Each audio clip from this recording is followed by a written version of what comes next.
Hi friends, welcome to my channel my cartoon family. ఈరోజు మరొక నీతి కథ మీతో షేర్ చేస్తున్నాను ఫ్రెండ్స్. ఆ కథ పేరు నల్లగా ఉన్న యువరాణి కథ. ఒకానొక దేశంలో రాజేంద్ర భూపతి, లక్ష్మీదేవి అనే రాజదంపతులకు 2 కుమార్తెలు ఉన్నారు. అందులో పెద్ద కుమార్తె చాలా అందంగా, తెల్లగా, చూడటానికి సౌందర్యవంతంగా కనపడుతుంది. రాజుగారి 2వ కుమార్తె అందవిహీనంగా, నల్లగా ఉంటుంది. కానీ తాను చాలా మంచిది, సహాయ గుణం ఎక్కువగా ఉంటుంది. ఆపదలో ఎవరైనా ఉన్నారంటే వెంటనే సహాయం చేస్తుంది. అక్కడ రాజ్యంలో ప్రజలకు నల్లగా ఉన్న రాకుమార్తె అంటే చాలా గౌరవం. కొన్నాళ్ళకి రాజేంద్ర భూపతి రాజుగారు తన కుమార్తెలకు పెళ్లి చెయ్యాలని నిశ్చయించుకుంటాడు. 2 కుమార్తెలకు ఒకటేసారి పెళ్లి చేయాలనుకుంటాడు. సంబంధాలు చూస్తున్నాడు. కానీ నల్లగా ఉందని, చూడటానికి భయంకరంగా ఉందని పెళ్లి చూపులకు వచ్చిన రాజకుమారులు నచ్చక వెళ్ళిపోతున్నారు.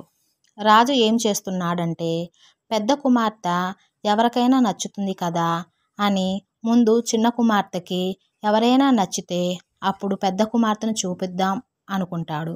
కానీ చిన్న కుమార్తెను ఎవరూ ఇష్టపడరు. రాజుగారు సంబంధాలు చూసి చూసి అలసిపోతాడు. బాగా బాధపడుతుంటాడు.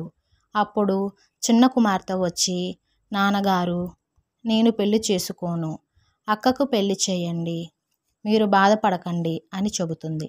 అప్పుడు రాజు, అందరూ నీ అందం చూస్తున్నారు తల్లి, నీ మనసు చూడటం లేదు. నీ మనసు చాలా మంచిది, నీవు బాధపడకు. నీ మంచితనానికి దేవుడు తప్పక సహాయం చేస్తాడు. మంచి రాజకుమారుడు వస్తాడు తల్లి అని చెప్పి వెళ్ళిపోతాడు. ఆ విషయం విన్న పెద్ద కూతురు, ఈ నల్లదాని వల్ల నాకు కూడా పెళ్లి చేయటం లేదు, ఛీ అని అనుకొని తిట్టుకుంటూ వెళ్ళిపోతుంది. కొన్నాళ్ళకి ఒక రాకుమారుడు వస్తాడు పెళ్లి చూపులకి.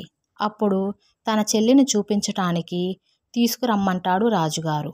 అప్పుడు పెద్ద కూతురు చెల్లిని నెట్టివేసి తను వస్తుంది. రాజుగారు, నువ్వు వచ్చావేంటమ్మా, చెల్లిని రమ్మన్నానుగా అంటాడు. వెంటనే, దానివల్ల నా పెళ్ళి ఆగిపోతుంది, దానికి ఇంకెప్పటికీ పెళ్ళి కాదు, ఇది కూడా పోతుంది అని నేను వచ్చాను అని పొగరుగా సమాధానం చెబుతుంది. ఈ విషయం విన్న ఈ విషయాన్నంతా రాకుమారుడు గమనిస్తాడు. రాజుగారు, నాకు మీ చిన్న కుమార్తెను పెళ్లి చేసుకోవాలని ఉంది అంటాడు. వెంటనే అక్క, అది చాలా నల్లగా, అందవిహీనంగా ఉంటుంది అని చెబుతుంది. రాకుమారుడు, అయినా పర్లేదు, ఆమె మనసు మంచిది అంటాడు. మీకెలా తెలుసు అంటుంది.